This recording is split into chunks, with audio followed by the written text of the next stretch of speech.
Our victory vision is to reach, teach, and mobilize. And the kids in the back seat ask, Are we there yet? Not yet.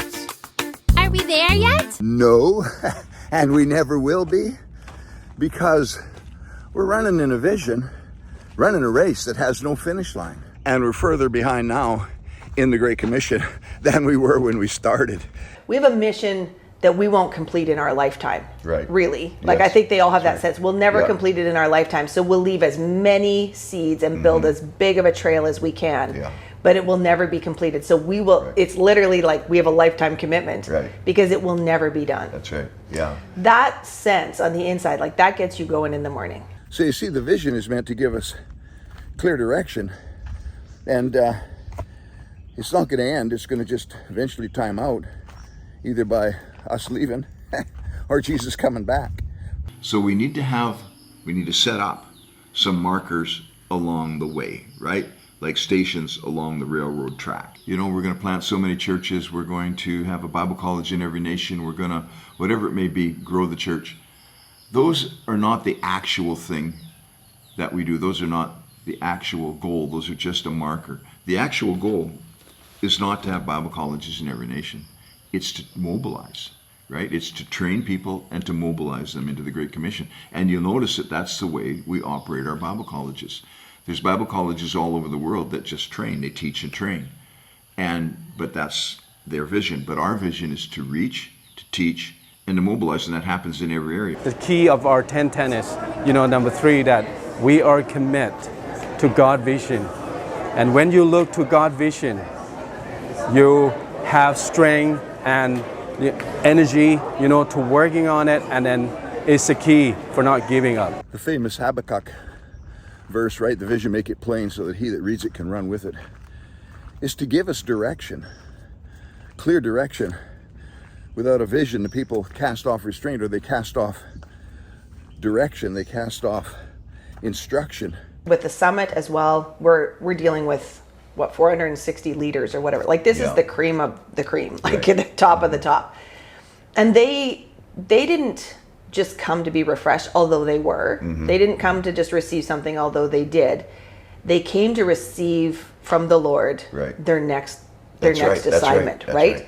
And that constant sense of purpose and vision and like, I am here with purpose, on purpose. Like that, I mean, that is speaking my language. I really can't, like, I really have a hard time getting motivated if I don't understand the purpose of it and what is my purpose in it. Like, there's got to be some reason we're doing stuff. I don't do well with just because it's fun. But that's like everywhere with your leaders all across Asia. They're like we have a purpose. We have a mission that we won't complete in our lifetime. We are really tied to our commitment. So it's kind of like you have to be looking for something that make you more excited and more on fire. For me, like when you looking for someone that you want to share, you want to see the life change, you want them to be saved and getting better.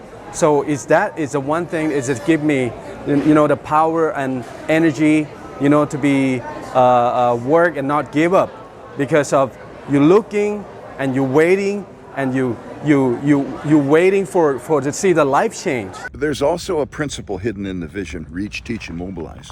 And that is, when we mobilize people into their Great Commission destiny, they will in turn mobilize the next generation and the next generation. That number one, we never quit. It doesn't matter what happens. It doesn't actually change the vision or the purpose that we're called to. And when it's something that God's planted in your heart, it doesn't matter what obstacles you face or how impossible it seems, you just cannot quit. You can't let it go. You can't get it out of your heart. You can't get it out of your system. You can't run away from it. And so you just stay with it. And that way we increase the father to son. Well, we call it the anointing, but the mantle that was on Elijah, that came on Elisha, double portion, because both Elijah and Elisha understood, believed in the father-son relationship and how that would increase their effectiveness double in every generation. We need to talk for a few minutes about what it is that makes tenet number 3 so important. And it comes down to the never quitting idea, right? A lifetime commitment to our vision. But how do we walk that out? Because the truth is, there's a lot of guys that never kept their lifetime commitment to their vision. What chance do I have of doing that? Well, it's a matter of keeping organized and keeping strong and healthy at this point in our lives so that we never quit. It's easy to say never quit, you know. There are a lot of guys that don't make it through because of whatever circumstances. So let's ask it in this question. How would you counsel somebody that comes to you and says, I feel like quitting? Now, I know a lot of people that have gone through a lot of really difficult stuff and have never come up with that, I feel like quitting. In fact, it's kind of like the promise that you make your wife when you get married. We're never going to say, well, maybe we should get divorced. Don't ever let that word come up, right? Quitting is not a healthy word. It's a very unhealthy word. And people will say that, oh man, sometimes I just feel like quitting. Don't you feel like quitting sometimes? No, absolutely no. I do not feel like quitting ever. I've decided, I've chosen that I will never feel like quitting. And that's what it comes down to. And so when you're counseling somebody that says, you know what, I really feel like quitting, we have to shock them back into reality, because that feeling like they want to quit did not just happen yesterday. It's something that's built up over a long period of time, over a series of things that were not dealt with, over a series of unhealthy habits, unhealthy thoughts, whatever it is, that have not been dealt with. And so the answer to the question is, yeah, you should quit. Why? Well, because it's stupid to just talk about wanting to quit. I mean, what are you looking for, sympathy? And so if you feel like quitting, if you think you should quit, you're probably no good to anybody. Like, nobody wants to be led by somebody who feels like they should quit. But here's the real issue. Anything you quit, doesn't matter if you quit a church, you move to another church, or whatever it is, you quit a job, move to another job. And sometimes maybe that happens. It's never happened to me, but it could happen, I guess. But what happens in that is that you reset everything back to zero.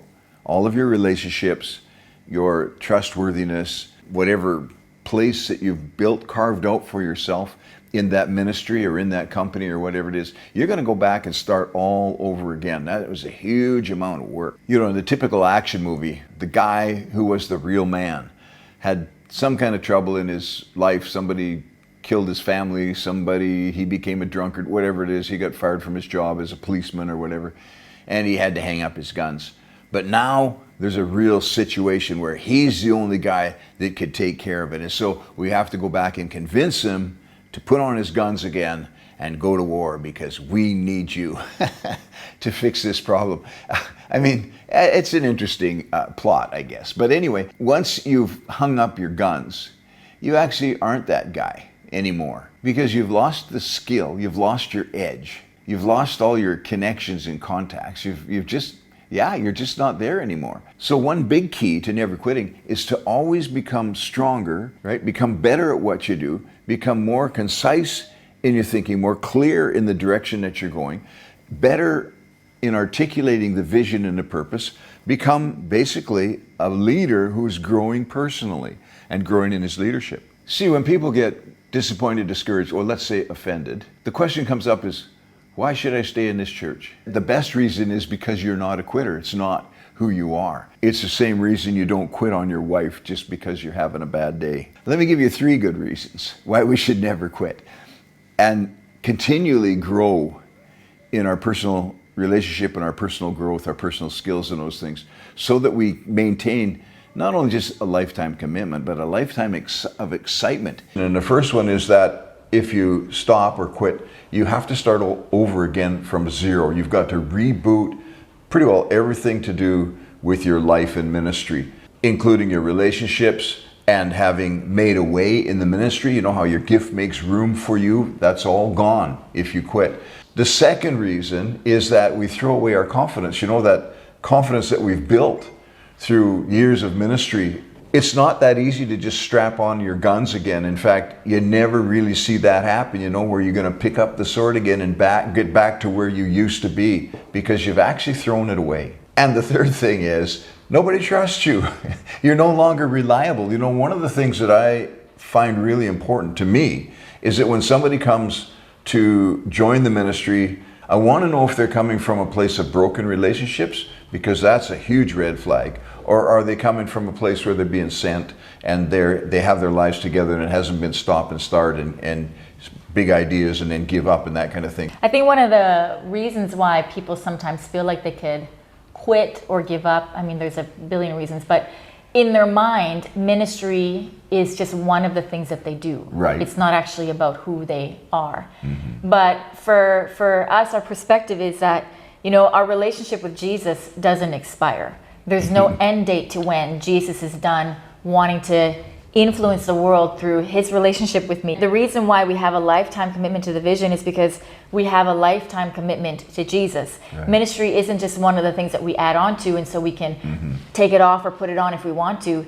It's actually who I'm called to be. Serving Jesus is the focus of my life. So it is a North American concept that we kind of compartmentalize like our life. You know, we've got our ministry life, we've got our family life, we've got our self-love, self-care life. And all of those principles are things that we have to have activated in your life for sure. You don't want the pressures of the ministry to make sure that you have no time with your family, but that has to do with the principles that you live and guide your life by. It doesn't have to do with the calling that God's put on your life, because what we really think about when we talk about having a lifetime commitment is there is nothing else outside of the fact that I am called to serve Jesus. So there is no quitting, because it's who I am, unless I can quit my identity, you know? Yeah. And there are seasons where God will move us from one place to another or one ministry to another, but all of that is still in what's the word? In relationship with what it is that God's called me to do. So whether I'm in business, whether I'm a pastor, whether I'm a parent, it's the same thing as parenting, right? You never get to quit parenting. Right. It's just never over, because it's who you are. It's part of your identity. So we can say the brave thing, you know, we're not going to retire, we're going to refire. In this business, there's no retiring. But think of it this way. Things are going to change in your life as you grow older, for example. Remember King David? He got so old they wouldn't let him go to war anymore. He wanted to, but they said, no, we need you, because you're just going to go out there and get shot, because you can't even duck a spear anymore, man. And so you can be more useful in continuing to encourage and cast a vision and share wisdom. And so that's really what happens. But that's not something that we do because we're quitting one thing. It's something that we do because we see how we can serve the ministry, serve the team in an even greater way by moving into a new sphere, a new realm of ministry. And to do that, you may have to move out of some old realms. And many of us across Victory Asia now are releasing maybe our home churches, the church we pastored, the church we planted, whatever it may be, to some other pastor, and then we're going on to take care of more of the oversight of the leadership. So I want to encourage you. The point isn't to just be the tough guy that says, I'm never going to quit, I'm never going to retire. But the point is to be the guy who continues to develop your ministry moving forward. Develop the vision, develop the call. We have a lifetime commitment to our vision, but our vision is bigger than what I've just done in the past. Our vision may include a lot of great things that are coming up for me and you in the future. So that's how we look at our lifetime commitment. It's not because we're going to never let go of it because it's something important. It's because we understand that God's called us to be this. He's called us to be the church. He's called us to not just do church when it's convenient or when it works in our schedule. He's actually called us to be the church. So that's why we have a lifetime commitment. It's because as long as I'm alive, this is who I am. It doesn't go away. And the thing is, when you have that understanding, then shifting from one thing in your life to another thing is not difficult at all. It's very clear, because it's always building on the last thing, and it's always still you and Jesus and following the call of God and being obedient. There's going to be shifts all through your life. And for some people, I guess you could call retirement a shift. I think it depends on what you do after that. If it's just give up and lay down and die, I mean, you can retire from going into the office from 9 to 5, Monday to Friday, right? Yeah. But Jesus is still alive and well in you, and he still wants to move through you. So. Yeah, that's right. And my question always is, okay, so that when I pass on one piece of the ministry, which we're always doing, right? Yeah. Like you need to do that from the beginning all the way through, as you build something up and you pass it on to someone else, you train them. But you're always looking for what's next for you, because that's really where this unfolding of the vision and the purpose is going to be, the lifetime commitment. And I love it, because you don't have to be doing the same thing your whole life. No. There's going to be growth and learning, and you know, it doesn't matter how old you get, you're still going to be learning new stuff, and you've got something out ahead of you. And so it's something about, like Becky's talking about, keeping our spirit, keeping that focus on Jesus and the call of God on his life, and everything else fits into place in a wonderful way.